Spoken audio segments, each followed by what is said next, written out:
That's nasty. Welcome back, guys. Chuck Nasty on Fantasy Football here, going over some of the streaming defenses we had for Week 9, how they did, and then some projections for streaming defense options for you this week in Week 10. For those of you that are new to the channel, every single week we drop streaming defenses to give you an edge over your competition. Teams that have good matchups that you want to play, pick them up off the waiver wire that are less than 50% owned. So they're available in most leagues. If you're in a super competitive league, there's a chance that they're not available. It just depends on your specific league. But what we try to do on this channel here is give you guys the tools and use some of the data that I have uncovered to better help your team succeed, make some money together. So Tuesdays we drop streaming defenses. Thursdays we do start sit for the following week. Make sure to drop a subscription to the channel down below by ringing that bell as well. Get notified anytime I put out a video that might help you win your league. If you have any questions, comments, or concerns, feel free to drop those down below. I'm more than happy if you just want to come in here on the videos to the day after I release all of my picks and tell me how wrong I was. That's totally fine. But just make sure that you're doing it in a polite way. Like I'm not here to get heckled. I'm releasing information that I've uncovered to help you guys, and there's no need to swear at me for stuff. If you decide to use my picks, that's great. In more cases than not, they will help you be better at fantasy than you already are. If not, that's fine too. It's your team, your roster. I just want to make that clear.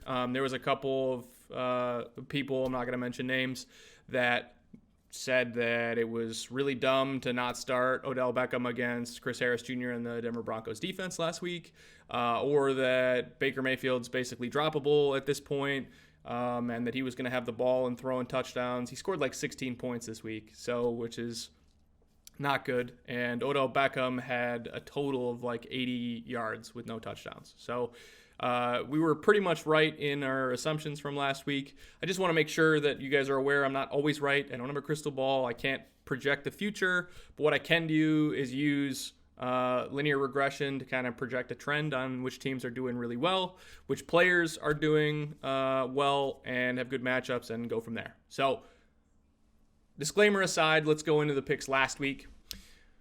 Had 3 options for you guys last week, the New York Jets being the highest one because they play the Miami Dolphins. Unfortunately, due to the nature of fantasy football, where everything just goes batshit sideways on occasion, the Miami Dolphins got their first win of the season last week and racked up 26 points against the Jets. So this pick was not that great. I thought it was going to be a lot better.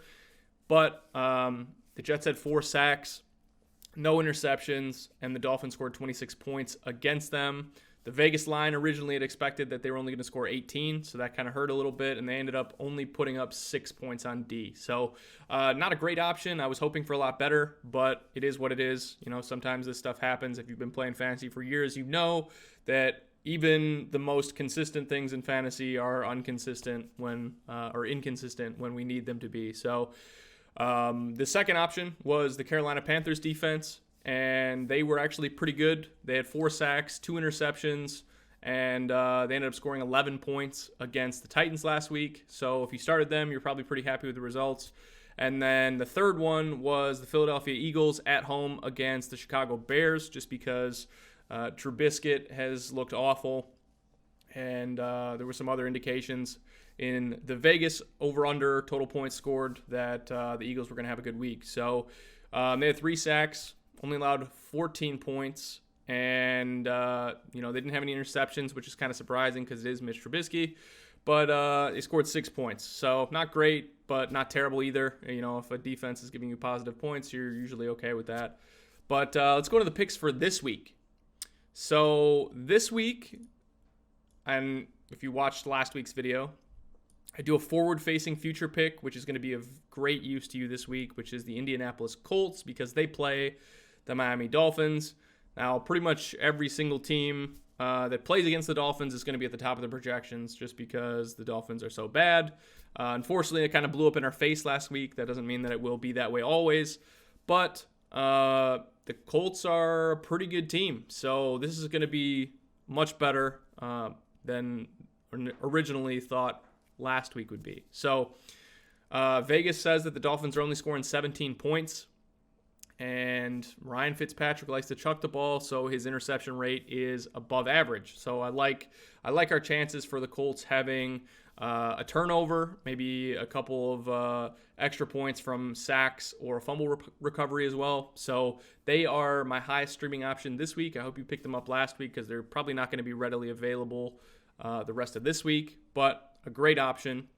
I'm also going to suggest the Baltimore Ravens because they play against the Cincinnati Bengals and Ryan Finley this week. Notice I didn't say Andy Dalton because he's been benched. But Vegas says that the Bengals are only scoring 18 points, which is great. And if you have a team that is above average on sacks and interceptions that gets a rookie quarterback, that is best case scenario. And that's exactly what's happening in this situation. The Ravens are a great team. The Bengals are not. So it should be a good game, even though the Ravens are playing on the road.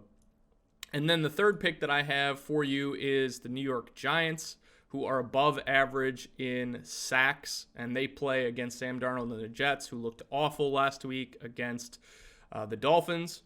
I'm not sure if the Dolphins are the worst team in the league or the Jets are, but Vegas says that the Jets are only going to score about 20 points. And you have a team that has put a ton of pressure on. If you remember a couple Thursdays ago when they played the Patriots on that primetime Thursday night game, they were putting a ton of pressure on Tom Brady. They were getting through into the backfield, getting sacks. You get 1 point for those in fantasy scoring. So we definitely want to rack that up against a bad Jets team this week. And it should be really, really good. So, like, tier-wise, I'm going to say we want to go with the Colts first because they play the Dolphins. And then the Ravens against the backup quarterback in Cincinnati. And then second to that, or third, I should say, would be the Giants. But all decent options that are available in most of the leagues. So teams that I'm not going to be playing this week, I don't want anything to do with the Carolina Panthers this week because they play on the road at Lambeau, about 30 minutes from my house. And they play against the Green Bay Packers. It's just not a great matchup for their defense. The Vegas line projects that the Packers are going to score a decent chunk of points, so we're not plugging them in. That's what we use as the baseline for the most part. You can tell which games are supposed to be higher scoring and lower scoring based on what the Vegas over-under is and the implied point total for each team. So that is one of the tools that I use to help project teams. And then the other team that I don't want to play this week on defense is the San Francisco 49ers. And the reason for that is they are playing a red-hot potential MVP candidate in Russell Wilson and the Seahawks.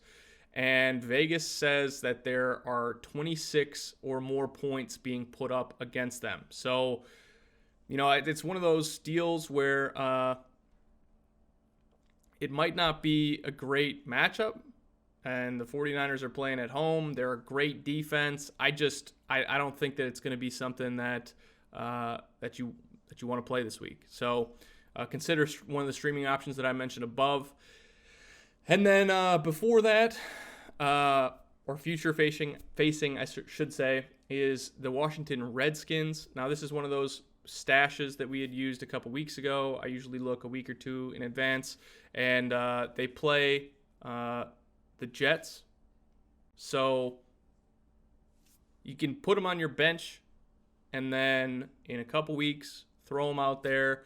Could be very positive towards your team. Just something to consider. So as always, appreciate you guys tuning in and watching. Make sure you subscribe to that channel, ring the bell, get notified anytime I put a new video up.